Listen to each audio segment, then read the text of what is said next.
Hi, I'm Sheila Layton. Welcome to the Beyond Coincidence Show, where every moment holds a miracle and we talk about seeing the hand of God in our lives. Call it a God wink or a tender mercy or whatever you want. Everyone on this show has seen the hand of God or their higher power in their lives in a very real and personal way. Welcome, everybody, to the Beyond Coincidence Show. I have a really cool guest with me today. Welcome, Brittany. Thanks for having me, Sheila. Yeah, I'm so excited. A friend actually sent me a reel that you told your story on, and I was like, oh my goodness. And I was telling Brittany before we started that I started taking notes as she was talking, and I counted like, I don't know, well over 15, between 15 and 20 miracles that she listed during this whole experience. And I was like, holy, I need to have her on. And she agreed to come on. So thank you so much, Brittany. I know that you're a busy lady, and so let's just get started. Just introduce yourself. Tell me a little bit about yourself and your family and what you do to keep yourself super busy and all those things. Well, thanks for having me. Thanks for asking me to be on here. I am a mom of five. I've been married for 17 years. My oldest is 16 and my youngest is 2. Oh, busy. We homeschool all five, which has been really fun and really challenging all at the same time. I bet. It's been interesting and it's been good. My husband has done marketing his whole career, and then just 2 years ago switched over to making movies, which it's a big deal in our family. This next month, and on December 20th, his first movie that he was an executive producer gets released nationwide. So that's pretty exciting. So Wow. really weird, chaotic life. We have a little homestead. So we have some animals, we homeschool, we're like really granola. And then we also make movies. And then like I'm trying to shop for a dress for a red carpet premiere right now. So it's really weird. It's this weird jumble chaos life. Yeah. Red carpet granola. I don't know. Good for Milking you. goats. Yeah, it's really fun. So I have two companies. Actually, I started two businesses. One is a women's adventure company where I take women on high adventure retreats. We go snowmobiling. Last year, we've gone dog sledding. We go backpacking. We have lots of hiking, just any type of adventurous thing. I get a group of women to go, and we go have a blast. So that Fun. company is called Get Out There Girl, and I'm on Instagram and Facebook and everything, and anybody is welcome to join me. And then that company led to my second company, which is Ollie, and Ollie stands for One Life Live It, OLLI. And that company is a women's outdoor adventure, like apparel company. So Okay. I have Get Out There Girl. I've taken hundreds of women on these awesome adventures, and I've really seen how clothes for women are outdoor clothes are terrible for women. It's a very male dominated world. If you walk Right. into Cabela's or Shields or any outdoor store, you'll find men's clothing everywhere. And then women, we have workout clothes. Right. And so a lot of women will hike in yoga pants and they'll tear. They're hot, but they're cute, right? They're like, you get Right. sweaty in them, you get sweat spots in not so flattering places. But they're cute on. And so women will wear them, but they're not, it's a form over function type of thing. Right.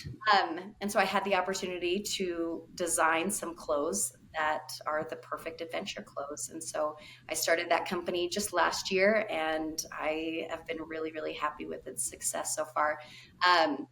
We have an So amazing. where if people are wanting to buy Ollie, so OLLI, Yep. right? So if people are wanting to purchase those clothing or see what you've got, where do they go? Olliestyle.com is our website. Olliestyle.com. Okay. We're only online right now, but that's been really fun. So that between the kids and the busy husband and then the two companies, I stay busy. Okay, one last question about the Ollie clothing. Does it only ship within the United States, or are you shipping to Canada? Because that's where I live. Yes, no, we've done several orders to Canada, so Oh, we'll get sweet. you some Okay, clothes. perfect. All right. Well, Brittany, you are one busy lady. That's exciting that you're doing so many fun things in your life. I love it. You're definitely not bored, that's for sure. So, okay, let's go back to life growing up in your home. Brittany, how many siblings? What did life look like? Did religion play a part? How did that work for you? Yeah, so I grew up the oldest of two and the only girl. So I have one younger brother who's 4 years younger than I am. So a very small family. I grew up in Utah. as a member of the Church of Jesus Christ of Latter-day Saints. Both of my parents very active in the church, but all of our extended family was not, which was an interesting dynamic for me. So I grew up very active in the church, seeing my parents very religious, and I knew their faith was very strong, but yet we would go out to dinner on Sundays a lot of times with our cousins and our aunts and uncles and our Now, grandparents. is that because they were members of a different faith or They just didn't? just Yeah, they weren't really members of anything. I think at some point a lot of them had gotten baptized in the church, but they had left the church eventually, or it just wasn't a priority to them. Um, Right, yeah, just different priorities. And so that for me, I remember as a kid, I saw very black and white. I remember having conversations with my dad being like, I don't understand. As members of our church, we believe that we shouldn't go out and spend money on Sundays, and we need to make Sunday different and special type of thing. And yet here we are going to dinner at Chuckarama with our right. grandparents. And so Now, were actually your grandparents a member of the Church of Jesus Christ of Latter-day Saints or my not? grandparents on my mom's side were not. My grandparents on my dad's side were, but they lived in another state, and so we didn't see Okay. them very often. Didn't see them as much. Okay. Mhm. But even my cousins on my dad's side, very few of them were, I guess I would say, practicing members of the church would be Right. Okay. to phrase them, because most of them did get baptized at some point. Um, but yeah, so that was just a really good lesson for me that I've always been really grateful for, because it actually got me to the point where I could see how important family was. And my dad explained it to me. We're doing this to spend time with family. And Which is really wise of him, right? Because otherwise, sometimes we grow up in this black and white world and we can't see that, okay, this is a guideline, and but family is important. And so we support family. And if this is what we do, this is what we do. And we love them. We can still love God, right? So your dad was very wise. yes, and I've been very grateful for that lesson. At the time, I just remember scratching my head and being like, I'm so confused. But been an important lesson that's shaped a lot of things. I grew up, I went to college, I served a mission for the church. I got to serve in Washington, D.C. at the Temple Visitor Center, which was Nice. fabulous for me. But it gave me room to see people and love people where they were, and to not judge their faith. Um, and if they practiced their faith like I practiced mine, and that's continued to come in handy throughout my life, as I can see somebody and just completely love them where they are and not judge them at all for the way that they show their faith. And that's a beautiful lesson to learn at a young age, right? Like you say, you learned that before your mission. So on your mission, you had even more compassion. And now taking it forward in your life, like to be able to look at people and say, okay, everyone's faith journey is different. And just because I do it this way doesn't mean it's the only way that it can be done. Yeah, And I've had to say that to my own children. Hey guys, just because I do it this way doesn't mean it's the only way or even the right way. It's just the way I do it. It's my relationship with God. You figure out yours, right? It goes this way, And so that is a really powerful lesson that will, like you say, that will carry you through life to have compassion for everyone. I love it. it's a lesson that I've had to continually learn. It wasn't a lesson that hit me over the head as a teenager and I always remembered. Sure. It was a lesson that kind of step by step, line upon line, I learned and really got solidified on my mission. Yeah, the Lord put people in your life to keep teaching you, right? Because we hope that we can learn these lessons one time, but sadly that doesn't usually happen. I know the Lord has to keep teaching me stuff too. He's like, she's not getting this. I better help her figure this out. So that's awesome. So how would you say that you developed your relationship with the Lord? Was it more line upon line, or was it more a kind of an aha moment, or how would you describe that for yourself? 100% line upon line. It just little things like I would have an answer to prayer. I remember there was a time when I got locked out of my house in junior high, and I said a prayer on the back porch, and then suddenly I had a thought to how to get into the house, and just little things like that, that just answers to prayer over and over again, where I was like, "Oh, God is listening. Like he actually heard me. I prayed and then he answered me. How cool is that? Like, okay, what else can I ask him? What else can I test him on type of thing, right? And Right. he came through over and over again to the point where I could trust him. And And then, I just reading my scriptures and learning who God is and his nature and how compassionate and loving he is got me to trust him. But I will say, like, Did you ever have a time when your prayers were not answered? yes and no, just answered differently in And longer? yeah, in a situation. I remember, oh, geez, that's a big question. I don't think I have any. Sorry, this was a question that I did not have in my thing. It just sort of came to me because, I know some people that are struggling with that. Like, I'm praying and I'm not getting answers. Where's God in my life? And I'm like, you just need to trust that he's listening, because we can't always get an answer right away, And because I that's not like faith, right? I know 100% there have been prayers that haven't been answered. I remember in college there was a boy that I dated that I really wanted to marry, and I remember that prayer of mine being very specific and like trying to force the answer, like he's the one, right? I want him. I want him. And then when I didn't get that answer, that that prayer wasn't answered the way that I had wanted. Well, but sometimes when we pray in that way, it's him, it's him, it's him. We can't get an answer because that's not, so in that incident for you, and this is again kind of personal, but for you, did you just not get an answer, or did you finally just get a no? You know what? I got an answer that was just like, okay, whatever you want, Britt. That was kind of what I felt the Lord said. And so I went forward with dating this boy and starting to plan things and thinking I was going to marry him and getting all excited and everything. And then he called it off and got my heart shattered. And I remember thinking, being like, oh, well, God told me. Like I knew. And I was I just, kind of, yeah, you kind of knew, but thank goodness he called it off, because you might have gone through with stuff. Because the Lord will let us keep our agency, right? If we're not listening, just kind of like with Joseph Smith in the manuscript, right? yeah. Martin Harris is like, hey, I want to do this. I want to do this. And he's like, no, no, no, no, no. And then he took it and it got lost. Like, the Lord is going to eventually say, do your thing then. I'm trying to warn you, but Your choice. right. So, oh, that's, yeah. Oh, good for you. I'm glad it's worked out. Now that's a really good answer that I got because, yeah, I can't even imagine. I've thought about that quite a few times where I'm like, man, I can't imagine if I had married that guy. Yeah. God knew what you needed, right? So, good job. Okay. So, now the story that I heard is the one that you're going to share now. So, just get right into it, give all the detail, the background, so that everybody can see God's hand moving in this whole thing. And your husband's name is Benton, right? Yes. Yes, Benton. Benton. Okay.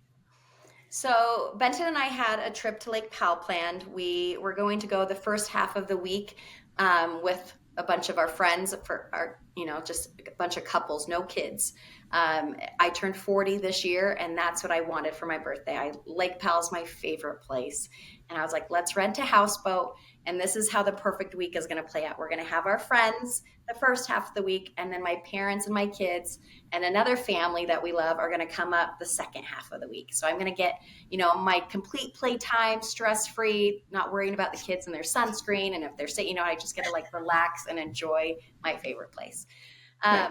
And then And that was just in this year, right? Like in August? this was September. Oh, September. Okay. September 15th. And then the second half of the week, I was going to get to share my favorite place with my kids. We had already been once this year, earlier in July, and my kid, like, it's their favorite place too. We love Lake Powell, and so we're all geared up, so excited, like waiting a whole year for this trip. We drove down, just my husband and I. We got there, met all the other couples, got the houseboat tour, and learned how to drive it and everything like that. Now my husband has driven a houseboat before. um, we've rented one before. He and I know what to do with the houseboat and the ski boat. The friends that we had invited, we didn't realize none of them, that was our first mistake. None of them knew how to boat. They didn't know the ski boat thing. They didn't know the houseboat thing. So one of our friends was like, I volunteer. I can, well, I think we kind of asked him. We're like, hey, would you drive the houseboat for us? You drive big RVs and stuff like that. We think you would be great. And he was great. He was up for it. He was like, yeah, I'm a little nervous, but he did the training with the houseboat rental person. And he was like, I got this. So Benton and I take off in our ski boat, and our friends all leave in the houseboat. The houseboat goes really slow and the ski boat can go fast. So we're like, we're going to go scout out a spot in Lake Powell, find a canyon that's a good parking, good spot to set up for the entire week, where we can park the houseboat and everything. So we go find a great spot, go back, meet up the houseboat who was just chugging along slowly, right? Radio to them. We both have radios. We say, we found a spot, follow us. They follow us into this canyon. And then as they go to park, it's pretty tricky. We're in like a more narrow canyon, and our friend has never driven a houseboat before. So he's, trying to park it, and he's like, this isn't going my way. Like, I don't know how to do it. My husband's trying to radio and give him advice. And I'm like, just go over, Benton. Like, let's just, you swim over, go park the boat. It'd be easy peasy for you. He's getting frustrated, and we're asking too much of him. Like, we invited him to go on this fun trip, and now we're stressing him out. Like, just go save the day type of. Yeah. I'm pressuring Benton, like, go. And then our friends radio, and they're like, Benton, can you come help park the boat, please? So Benton's like, yeah, sure. And then it happened in like seconds. And we've replayed this moment over and over in our head. And Benton has beat himself up for the past, it's been 9 weeks now, 9 weeks yesterday. He's beat himself up because he's like, I knew better. I knew better than to make this big mistake. And if I could take it back, 1,000% I would. Because Benton's Mr. Boy Scout. He's safety patrol all the time. Benton is like, oh, hey this. He's always in control of the situation. He's always safety first. He's always that. So for this to like lapse his judgment, he's beating himself up for it. And obviously he's paying the price big time for it. But anyway, so back to it. It happened fast. We pull the ski boat up to the back of the houseboat. All of our friends are at the front of the houseboat, steering, driving, looking out for the rocks in the front. So I don't even know if they knew we pulled up to the back, but we radioed, we're coming. Benton should have said, turn off the houseboat, is what he should have said.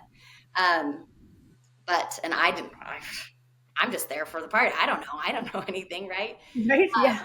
So we pulled the ski boat up to the houseboat. I take over the ski boat controls, the steering wheel and stuff. Benton goes to hop from the back. Like, it was just one step, because we had the boat so close. He went to step, and he turned to me and said, go. So I take off, and then we think the driver at the of the houseboat also heard go, and so he also put it into gear. So both boats go at the same time. And he's trying to step. As he's stepping over. Oh, crap. So he misses the deck and slips under, gets sucked under to the propellers. The propellers of the houseboat are massive, and he feels them cut his feet. And you didn't see any of this, right? Because you had already taken off to the front of the boat. I had no idea he fell. He didn't scream. He didn't make a noise, nothing. I had no idea. So I pulled the boat away, and then I'm looking back, and I'm like, okay, like, he's going to go park it now, And then it felt like a full minute. I don't know how long it was, because I don't know how long Benton can hold his breath. But Benton pops up about 20, 25 feet from the houseboat. And I'm like, what are you doing in the water? Like, what the heck? So at that point, you saw him then? I saw him come up. And you were still on the ski boat, right? Mm-hmm. Oh, okay. He's yelling at me, I've been hit. And I'm like, you've been hit? Like, what's going on? And he's like, I've been hit. Come get me. So I'm like frantic. I pull the ski boat over to him, like turn it off. And then I go to the back. I see blood in the water. And I'm like, oh my gosh, what happened? He pulls himself up onto the back deck, and I see his feet. And I just like hit the floor, started moaning and groaning and screaming all at the same time. So was he able to pull himself out of the water up onto the ski boat though? So you didn't have to try to pull him out? Oh no, he completely pulled himself up. I saw his feet, just started wailing. All of our friends heard me wailing. They're at the front of the houseboat, far from us. So they all run through the houseboat. They're on the back deck, and they're like, what happened? And I'm like, his feet are gone. I'm screaming, right? Because I saw his feet up, and they were just hamburger. And I was like, there goes his feet. He's never going to walk again. He's never going to, like, he's so active. He's so adventurous. I'm like, our life's just changed. He's not going to be able to do anything. Like, he's a double amputee is what went through my mind. He climbs himself in, like props his feet up on the deck, and was like, he took off his shirt. He's like, wrap my feet. I took off my swim cover up, wrapped his feet. And then he starts telling me directions. Like he sees me screaming. And so he's like, I've got to control it. So he's like, we need two people from the houseboat to swim over. And so I start barking the orders to our friends as he's relaying them to me. I'm just like repeating. Two of our friends jump in the water, swim over. And our other friends are like, what happened? Like, what's going on? And it happened so fast. Um, so one of our friends got just in the driver's seat, took off. We had a 40-minute drive to the, we were in the middle of nowhere at Lake Oh Powell. my gosh, how did he not bleed to death? So my other friend had got towels on the houseboat. In those 2 seconds, she had ran and got a bag of towels and jumped in the water. And so she's holding his feet with all of these towels, putting pressure on him.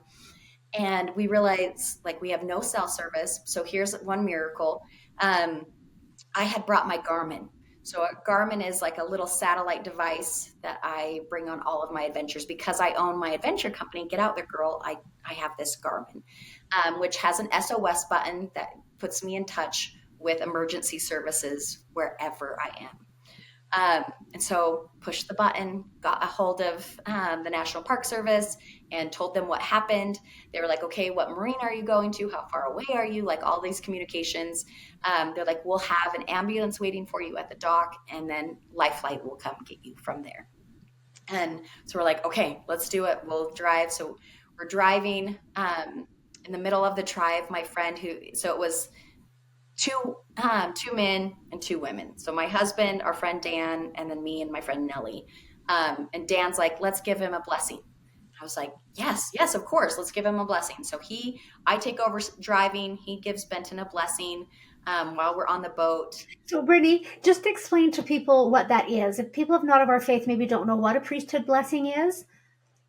Yeah, so we believe that God has loaned us a power to heal and to do miraculous things on earth, and we call it the priesthood.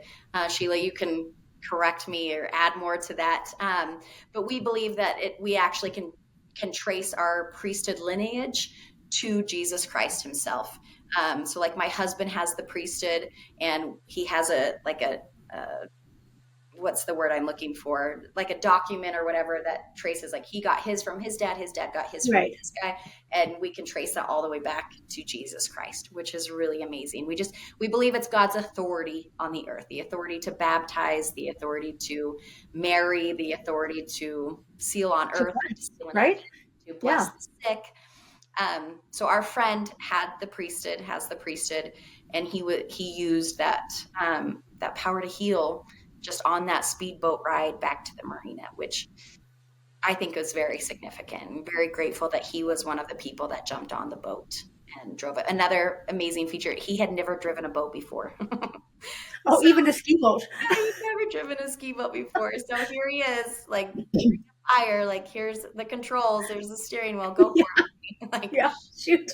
full, full throttle down, like, you know what I mean? I looked over at him a couple times and he's shaking, like we were just, it was so, it was so scary.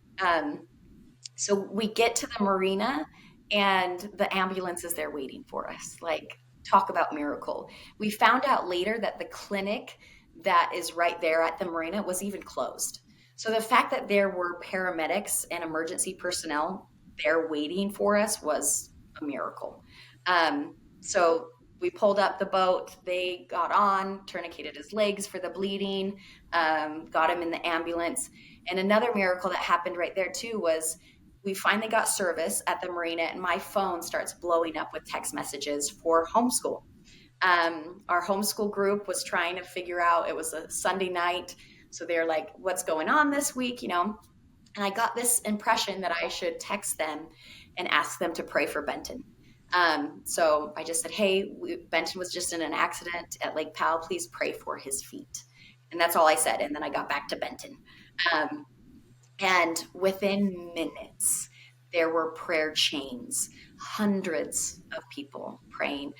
So many people just like, I think they contacted everybody in their phone list and sent out massive group texts. Benton Crane's been in an accident. Please pray for him. He's being life-lighted. Like, pray, pray, pray. So much so that like my phone starts blowing up the remainder of the evening. But when Benton eventually got to the hospital, he had a life flight ride from Bullfrog Marina to Provo Hospital. We had friends and family waiting for him at the hospital because the word had traveled so fast. We had friends tell us stories that they were out to dinner at a friend's house. They got the text and they all dropped to their knees and said a prayer right then. And there is so much power in prayer. Like, to think that hundreds of people are praying for you, like, that's beautiful. That gives you so much hope and lessens your fear Mm-hmm. Yeah. somewhat. I mean, I'm sure you were still terrified, but But you it know, does, it carries you. Like, that's one of the things that I've learned too is to not minimize the power of prayer. So often I've been like, I wish I could do more for you, but at least I'll pray for you, but I wish I could do more. Right. right. Now I have a completely different understanding of that. Prayer, I think, is the most powerful thing you can do for another person. Like, yes, the dinners are amazing. And yes, all of the other things are needed and necessary. Like, please bring dinners, please like help volunteer to watch their kids or, serve in other ways. But when you say that you're going to pray for somebody, that's very significant. That's very Well, and it's so deeply personal, right? Like, yes, I can make somebody for a meal, but I'm taking time to call down the powers of heaven in your behalf. That's a very personal, sweet thing that, like you say, I think sometimes we really underestimate that. And when you know that people are praying for you, it makes you feel so loved, mm-hmm. right? Yep. So let's go back to, because I know there was a whole miracle surrounding this helicopter thing. Like, right? Like back at you get to the marina, you don't get to go in the ambulance, do you? So the ambulance ride was like 2 minutes. It was literally Okay. just up the boat ramp, where you launch your boat. So that's all that was just Okay. the clinic was right at the top of the boat ramp. So they just loaded him up on the stretcher and everything, drove him up the ramp, and then they didn't even take him inside. That clinic was technically closed, right? But they said as soon as we got to the top, they're like, the helicopter's 2 minutes out. Like, that was another miracle. The fact that a helicopter was that close, that we got off the boat and 2 minutes later it was there to pick him up. Right. That doesn't happen. That's God's hand. 100% that's God's hand in things being in the right place at the right time for us. So another thing too that I didn't mention was there was medicine that I was able to give Benton on our ski boat. So the day before when we were packing, Benton's Mr. Safety, right? So he's like, hey, here's our first aid kit that we're going to take on the ski boat for us because the houseboat has one, but we want one on the ski boat too. Um, and he's like, I have a friend that told me to keep my Percocet um, in my first aid kit because he had some extra pills. He had shoulder surgery 2 years ago, and he kept the pills. And it's like, I'm going to put these in the first aid kit because I had a buddy who broke his leg like out in the wilderness, and that came in really handy for him. And just happened to pass that along to Benton, and Benton's like, sounds like a good idea. So when Benton's in excruciating pain on that 40-minute boat ride that's bumpy, right? So Oh, bumpy on the boat, yes. all the waves, and his feet are, cut in shreds. He's like, medicine, we have a Percocet, Brittany. And so pull out the first aid kit. I was able to give him a Percocet. Then when we got to the paramedics and the ambulance, I was able to show them he's already had a Percocet. His pain has gone from a 10 to an 8, or a 9. I don't even remember. Anyway, so we were able to tell him all of that. So that was another not coincidence, right? That the night before he was like, I feel like I should pack this. Right. Yes. And also, so the helicopter's 2 minutes out, but wasn't there something about the helicopter? Like they Yes. asked you where you wanted to go or something? Yeah, they were like, okay, well, we can go. So we're Bullfrog, the middle of nowhere. They're like, we can go to St. George, we can go to Wyoming. They're like, where are you from? We're like, if you could get us, like, Provo would be the best hospital to go to because that's right by our house. And they're like, oh, yeah, let's see. And I remember them like asking me all these questions, and I'm like, just save his feet. Like, I don't Right. care I where don't he care where we go. What do I know? I don't know. I don't care. Just save his feet. Like, I'm just like yelling at the life of flight people. And so they're like figuring out all this because they have a lot of math to do. Yeah. And figuring out the winds and the type of helicopter and if they have enough gas to get that mileage, and then the weight, they have to ask everybody how much they weigh. And so there's a lot involved. And they look at me and they're like, we can make it to Provo. The wind is in our favor today, this afternoon. They're like, if we add a few more gallons of gas, we can make it to Provo. Is that where you want to go? And we're like, yeah, if you can make it to Provo, let's go to Provo. Our family, our friends are there, our kids are there. So his recovery will be easier, right? So that's a big deal. Not all the helicopters that service that area can make it that far. They're like, you're in luck. Today we have the right helicopter, you have the right wind, and the right crew. Like, let's go for it. Yeah. And You're like, tick, tick, tick. that ended up being such a blessing to us that we really had no idea. Like at the time, I was like, just take him anywhere, wherever you can go. But after the fact, we spent a week in the hospital. That was such a blessing. It was such a blessing to be close to home. Our kids could come visit. They were so worried about their dad. And they could, we have a 2-year-old that's like, what's going on, daddy? And anyway, all of the kids, they needed to come visit their dad. And it was really nice to have friends and family come and visit him. And then even honestly, the drive from the hospital to our house was excruciating for Benton a week later. And I can't imagine if we would have had to travel from, Wyoming or St. George up, that would Oh, have been yeah. really hard for him, or would have involved another life flight, because I don't know if he would have been able to handle a car ride, which would have been additional medical bills. So Yeah. Yeah. in hindsight, that's another miracle to add to the list. So when they put him on that life flight helicopter, you didn't get to fly with him, did you? Oh, it's actually, I begged. I was like, please, please, please. And they showed me the helicopter, and it is crammed full of just emergency supplies and medical stuff and IVs and everything under the sun. And so they have a driver, a passenger, and one attendant to take care of the person, and then the rest is packed. So they showed me, and I was like, oh, okay, I see. I can't go with you. But my husband's yelling. He's like, Brittany, you can't drive. Like, you are so hopped up on adrenaline right now. You can't drive, because it's a 4.5-hour drive to the Oh, hospital. wow. So another miracle that happened was we had one more couple coming to meet us that day, and they were behind schedule. And I've been trying to get a hold of them, trying to get a hold of them. I'm like, hey, there was an accident, because they were supposed to be arriving right as we pulled up to the marina. I was like, don't go meet the houseboat. Don't launch your boat. Like, just call me. When I finally got a hold of them, they were 2 minutes away. So they actually came and got to see Benton before he took off in the helicopter. They got to hug me because I needed a hug. uh, Yeah. and then the helicopter took off. I collapsed from the adrenaline. I made some phone calls when I got myself calm, told my parents, told them what to tell the kids, type of thing. And then we hopped in the car and made that long drive home. Or That's the longest 4.5 hours of your life. It was so long. It was so long. But yeah, I cried a lot. My friend hopped in the back seat and just kind of cuddled me and hugged me and soothed me. And I was able to keep in touch with Benton. The life flight people text me and they're like, hey, just want to let you know we're about 40 minutes out. Benton's doing well. Just little reassurances along the way that I wasn't completely in the dark. That's so nice of them. I had no idea. It was so well appreciated. And then when they got there, somebody called me who was with Benton. I found out that some of our friends and family were there waiting for him when he showed up.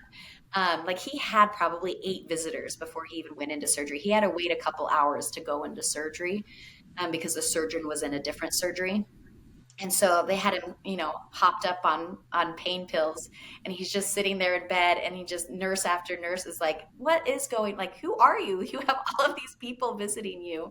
And he's like, I don't know. I guess they found out about my accident. And Benton was like, I didn't know people loved me so much. That's what we keep saying about this whole order. We had no idea if so many people cared about us. Oh, that's really nice to know, right? No, it makes me ashamed that I ever felt alone. It makes me feel silly that I ever thought that I had to do anything alone, because I have been carried these past 9 weeks. So many people willing to help and doing everything that they can. And it's just like, wow, I had no idea how many people loved us and how many people care. And I needed this opportunity to actually witness that and to realize I'm never alone. Like we might think that, but I really think that's Satan convincing us that we're alone. But the fact is there are so many people willing to hold up our hands and to give us big hugs and help and support in any way they can. So had he already gone into surgery by the time you got there? Yes, I was able to talk to him on the phone. Um, and but I almost made it. I think I got there 20 minutes after they took him back to surgery, so it was close. But I got there, and I had two friends that were there waiting for me and were able to give me a hug. And then I had one of Benton's cousins and my dad were there, and they were able to give me a blessing. That, like we talked about, that Benton got. They gave me a blessing because I, obviously was feeling pretty low and needed some God.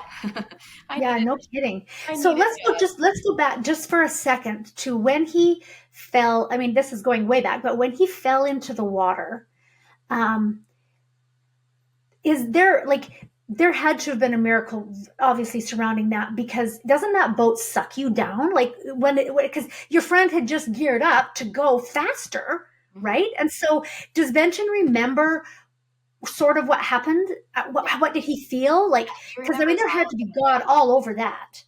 Yeah, he remembers all of it. He said he remembers it chopping his feet. He remembers feeling the cuts, and then he was like, "Oh shoot!" Like I need to get away from this. And so he says he pushed off. I don't know if what he pushed off, but he says he pushed off and he just swam as hard and as long as he could.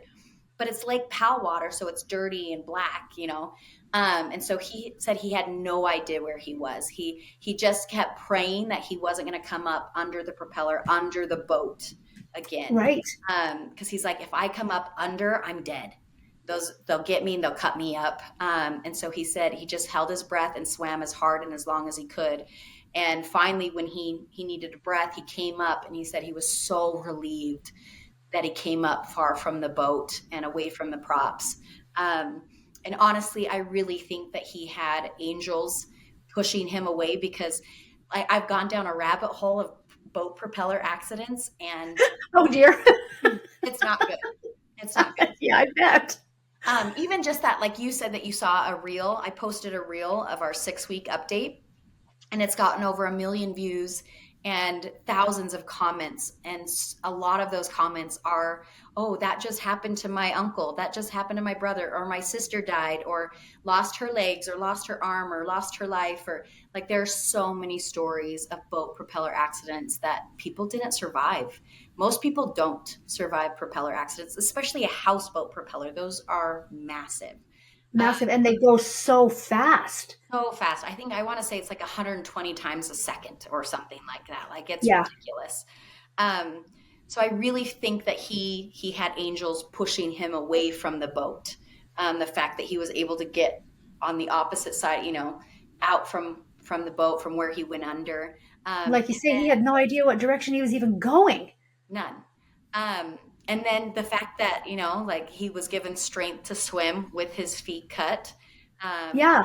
How would you even do that, right? Like, and then just the mental clarity the whole time to tell me exactly what to do. Okay, we need to do this, we need to do this. Like he stayed coherent the entire time. I remember on the radio with the emergency with 911, they were like, okay, has he lost consciousness? And he's completely conscious the whole time. Like, no, he's okay. Like he seems fine. He's in a lot of pain, and he's moaning and groaning and doing all of that kind of stuff, but he hasn't passed out. So there were so many things. But then when we got to the hospital and talked to the surgeon after his surgery, the surgeon let us know a whole list of miracles, with where the blade hit Benton in both feet. Um, it it was like God let us make our mistake in not doing the safety protocol like we should have done. So it was like, okay, God let us make our mistake, but then he was there every step of the way after that, to where it was like the blade hit Benton's foot exactly where it could do the least amount of damage, and he can still keep his feet. Um, it it pretty much cut off both heels, and he had to get them bolted back on. But one of the miracles that the surgeon said is like the fatty tissue didn't separate from the bone, even though they were like disconnected. Um, the fatty tissue stayed on, and when the So they fatty were being fed still, it was being fed by blood rather than being cut off and dying. Mhm. Yep, exactly. And he said if the fatty tissue leaves, it's almost always an amputee situation because you need that tissue, and you can't really get fatty tissue to reattach to bones after. Um, Everything was there on his feet. There wasn't anything missing, which is crazy. Like Yeah, how? Yeah. it chopped it up, but everything was still there. Like when his foot was up straight, you could kind of like push everything back, which was amazing. Yeah, just like so, he was a centimeter And away from his main artery in his foot. He was a centimeter away a centimeter away. from his Wow. nerve. Like it just crazy things like that. That it was literally the perfect placement of the blade in his foot. He could wiggle his toes. Like in the hospital before surgery, Really? he could wiggle his toes. Like it just was Wow. crazy. His right foot was not as bad as his left foot. His left foot, the bones were pulverized at the top of his foot, is what the doctor said. And the doctor was like, I did my best. We'll see how they heal. So for the next 6 weeks after the accident, we didn't know if he would actually keep his left foot. Oh. But Were through they just not sure? Were they just not sure how the circulation would go? Like if the tissue would die? So you had to wait 6 whole weeks. wait 6 weeks, so we kept going to follow-up appointments, and they're like everything's looking good, and the doctor said like you're a miracle, like the fact that all of these things happened, like there's no explanation for those things. It should have been much worse. The fact that it didn't even get his ankles is amazing. We did find out he had one fracture on one of his ankles, but like to get cut by a houseboat propeller and to not have it cut off your feet or your ankles, like Well, yeah, like to actually for it to hit you hard enough to fracture the bones of your ankle, but not cut your ankle off. How does that even? How that doesn't even make sense doesn't make logically, it doesn't. Yeah. And he had right? like cuts on the top of his feet that were like, where did those come from? We still have no idea. And the doctors weren't able to explain it. Um, but yeah, the doctors were very hopeful. And so for the next 6 weeks, we prayed, family and friends fasted for us, which just means they went without food or drink for 24 hours while they were in sincere prayer for us and for Benton's feet. And we had friends that got together and they're like, hey, we know the power of a hyperbaric oxygen chamber. We've Oh been yeah. using one ourselves. And they're like, let us, like, we would love to gift you one, rent one for a few months so that you can heal as much as possible in those few months. So our friend sent out another massive text chain, and dozens and dozens of friends contributed to this fund for us and rented us a hyperbaric chamber. So Benton, it's now been 9 weeks, and Benton has gotten in the hyperbaric chamber once, if not twice, every single day. And this last For the whole time, like the whole time since he's been home. one, yeah, it Wow, got I there. know they're pretty miraculous. Like I've learned a lot about them. I mean, they used to just be used in burn units, right? To heal the skin because you're under. I mean, for people that don't know, I mean, a hyperbaric chamber, you're under pressurized pure oxygen, Mhm. and so the healing process is fantastic. But like I say, here in Canada, for the longest time they were just in the burn units. But I know that there's in the States, especially like in California, they look on every corner for brain injury and mental health. And, like the Amen Clinic, Dr. Daniel Amen talks a lot about hyperbaric chambers, and he's used them on football players and boxers, and just seeing the impact it has on the brain. So that's so cool that somebody brought that forward for you guys. Wow. So Amazing. right now you have it in your home. Yep, we have it in our bedroom. And Benton's just been in a wheelchair, and he just wheels over and climbs in and spends a couple hours in there each day. And the last doctor's appointment we went to, so every doctor's appointment we've been to, they've been like, you're ahead of schedule. Like, we can't believe how good your feet look. We can't believe how things are healing. And then this last one, we were really hoping that they would tell him that he could put weight on his right foot, which wasn't as bad as his left foot. And so the whole time Benton was really hopeful. He's like, please let me get crutches and just be able to put a little weight on my right foot so that I don't have to be in the wheelchair 100% of the time. And at the doctors, we asked them, and he's like, "You can put pressure on both feet. Like they look On so both feet. good." Was Both. that just last week? That was 3 weeks ago or 2 weeks Okay. ago, something like that. That yeah, they cleared him to put. He has big boots that he has to wear, right? But they gave him a physical therapy appointment that he goes to once a week, and he can walk. So he's So still. at his 6-week checkup, they said you can put pressure on both feet. Isn't that Well, amazing? that's a miracle too. Yeah, they had told us originally months, like 3 months to be able to start walking on your feet, 6 months, if you're lucky and you get to keep your feet to get back to activity. And here we are, 6 weeks later, you can start walking on both feet.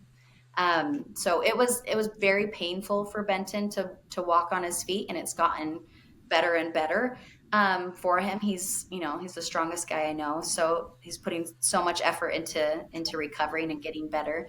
But yeah, like he's still in his wheelchair probably 80% of the time. The wheelchair. And does he walk with like two arm things? Like, not a walker, but the arm, whatever they call them, Yeah, like those not canes, yeah, they're but like arm crutches supports. that like go Yeah, behind like your crutches for elbow. your arm. Mhm. Yeah. So that's what he's using. Yep, that's what But at he's. least he knows he can, right? Like that's good He for the mental psyche too, Oh, right?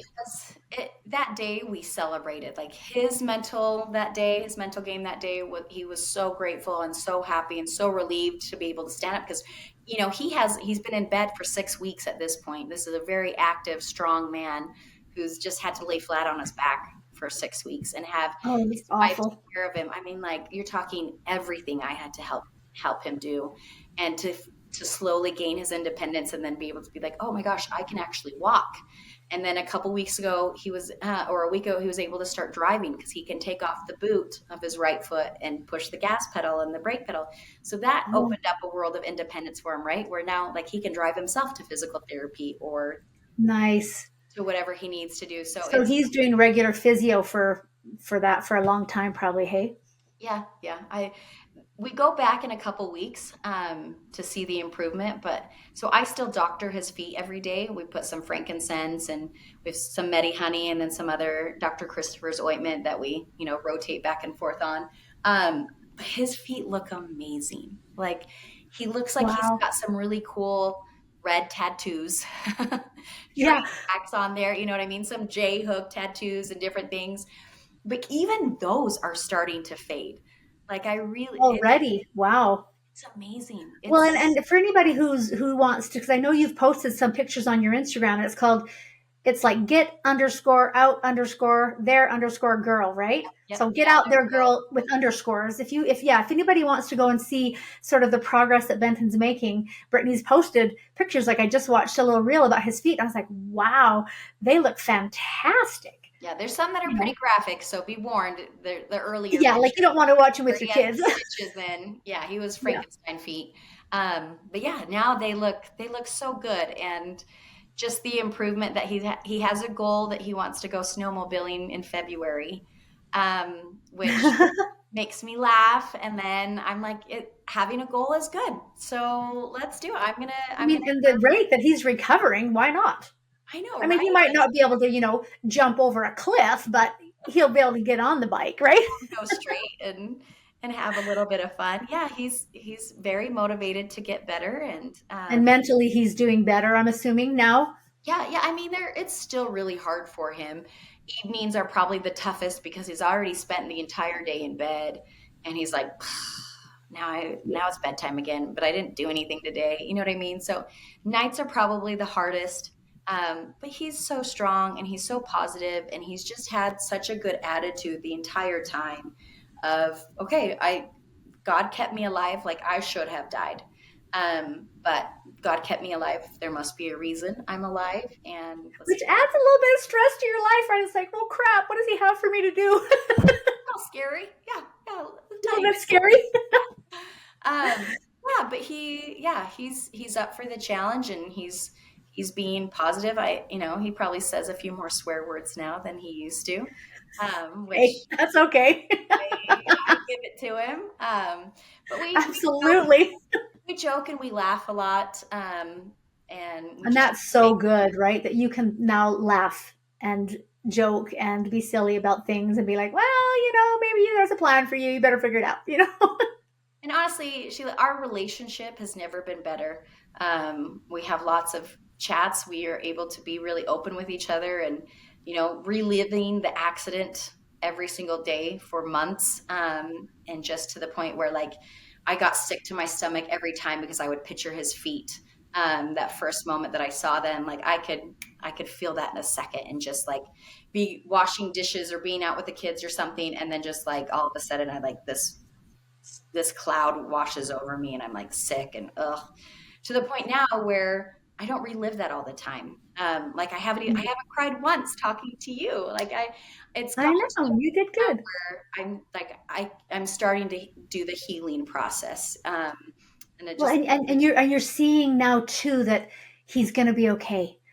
There's hope. We're going to have our life back. That fear is gone, right? And again, that trust in God. It's like, okay, so let me ask you this final question then. Why do you think it's important that you recognize the hand of God in this experience? Why does that even matter? can I share a story to Absolutely. say that to answer, because this part might actually make me cry. This whole year I mentioned our kids are start at 16. So 16, 14, 11, 8, and 2.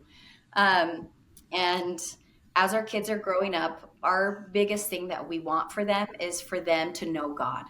And we feel like for them to have faith in God will be an anchor for whatever life has for them. Like life is going to be full of challenges. And as they grow up and as they leave the house and as they face their hard things, the number one thing we want for them is a relationship with God. Experiences with God is honestly what we have been praying for each of our kids this entire year. Benton and I pray as a couple every single night before we go to bed. We hold hands and we say a prayer. And that prayer has been consistently, please bless our kids to have experiences with God and with the Holy Ghost, with the Holy Spirit, because that's how my testimony grew, right? I mentioned that at the Right. beginning of this podcast where I had experiences with the Spirit, and that's what I want for my kids. I want them to have experiences where they get to know God. And Sheila, that's what this has been. Um, Be careful what you pray for. Right? Seriously. But that just clicked, honestly, probably a month ago, where Benton and I were sharing experiences and we're talking, and it just hit me. And I was like, Benton, this is what we've been praying for. And I'm like, crap. Yep. Yep. This is exactly what we've been praying for. I'm really sorry that your feet had like got cut as the process, but look how God has turned this horrendous, terrible, worst day of our life experience into this beautiful thing where now our children are sharing their testimony, their faith openly with friends and family and strangers. 3 of our 5 kids have gotten up in our congregation, hundreds of people at church. 3 of our kids have gotten up at different times and borne their testimony about God answering prayers and God performing miracles, and how they know that because they've seen miracles and they know God is real because of it. And and then I heard my 8-year-old. I walked into his class to check on him a couple Sundays ago, and I overheard him sharing his testimony to his little classmates, little 8-year-olds, about how he saw God do miracles in our family. And it just hit me like a ton of bricks, where I was like, this isn't the choice that I would have made to No.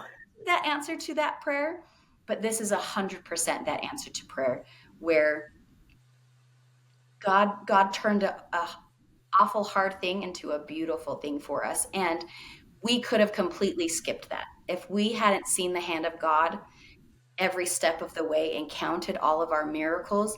It would have just been a terrible experience for us, that we would have been like, this sucks. Life is really hard. We're going to have to survive through this hard time. Our whole family dynamic has, like, we all have to pull and help each other during this hard time. Um, it could have just been a really hard, bad thing. And why Yeah. did this happen to us? Why did this happen to dad? But instead, because we saw the hand of God every step of the way, this has turned into a faith building opportunity for not only me and my husband, but for our 5 kids too. Yeah. So like that whole ashes to roses, right? Like, I mean, really, this is a really hard thing, but for you to recognize, okay, wow, this is something profound and hard enough that our children will remember this forever. Mm-hmm. right? I mean, oftentimes the more traumatic the experience, if you can see the hand of God in that, that never leaves you. No matter where life takes you, no matter what paths your kids go on, even if some of them choose to leave the church at some point, this experience will be their foundation. Like that's something that you can't even, you don't even know how to pray for that.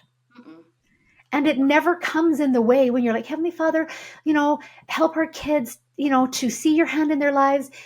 This is not what you expected, but this is what the Lord knew your family needed. Like, that's This so is beautiful. bigger. This is even bigger than I thought to ask.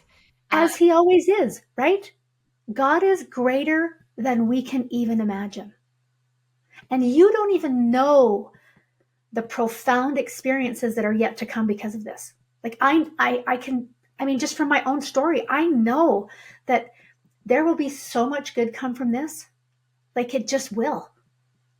yeah, I know it and I believe it 100%. The good that has already come, I think I've been really open with God and thanking Him for everything that we've had, and I've just been like, "Okay, God, what do you want me to do with it? How do you want me to share it? How can I, like, you've obviously given us miracle after miracle, and I want to tell everybody about that. So give me the opportunity. Tell me what you want to do." My Instagram following has kind of blown up since I posted about Benton, um, and I've just prayed and told God, "Okay, what do you want me to do?